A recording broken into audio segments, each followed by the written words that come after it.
સુરત જિલ્લામાં વરસાદી માહોલ જોવા મળી રહ્યો છે। બારડોલીનો હરિપુરા કોઝવે પાણીમાં ગરકાવ થયો।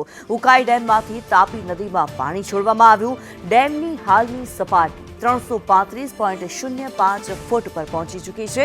ઉકાઈ ડેમના 8 દરવાજા 4 ફૂટ ખોલવામાં આવ્યા।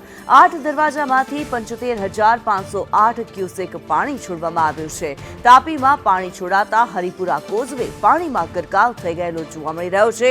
10 થી વધુ ગામો સંપર્ક વિહોણા બની ગયા છે।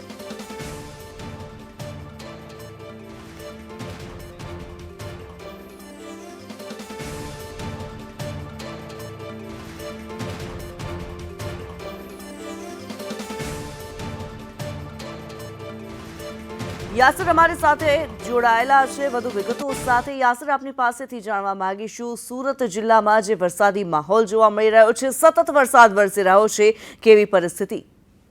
જી કિન્નતી, જે રીતે વાત કરવામાં આવે તો છેલ્લા 2 દિવસથી સુરત જિલ્લાની અંદરમાં ધોધમાર વરસાદ વરસી રહ્યો છે અને ખાસ કરીને જે રીતે ઉપરવાસમાં વરસાદ છે જેને લઈને ઉકાઈ ડેમમાંથી જે પાણી છોડવામાં આવી રહ્યો છે, ઉકાઈ ડેમની અંદરમાંથી 75,000 ક્યુસેક જેટલું હાલ પાણી જે છે તે તાપી નદીમાં છોડવામાં આવી રહ્યું છે, જેને લઈને જે કડોદ પાસે આવેલો હરિપુરા ગામે બાંધવામાં આવેલો કોઝવે જે છે તે હાલ પાણીમાં ગરકાવ થઈ ગયો છે। કોઝવે પાણીમાં ગરકાવ થવાના કારણે જે 10 થી વધુ ગામો જે છે તે અસરગ્રસ્ત થયા છે। ખાસ કરીને જે લોકોએ હરિપુરા આવવું હોય જેના માટે 20 કિલોમીટર જેટલો હાલ ચકરાવો ખાવાની નોબત આવી રહી છે। ખાસ કરીને જે રીતે તે શાળાના બાળકો હોય કે નોકરિયાત વર્ગ હોય તેને મોટી મુશ્કેલીનો સામનો હાલ કરવો પડી રહ્યો છે, કારણ કે હરિપુરા ગામનો જે ક્રોઝવે છે તે હાલ પાણીમાં ગરકાવ છે।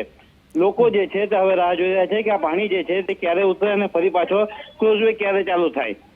જી ધન્યવાદ યાસર આ માહિતી માટે।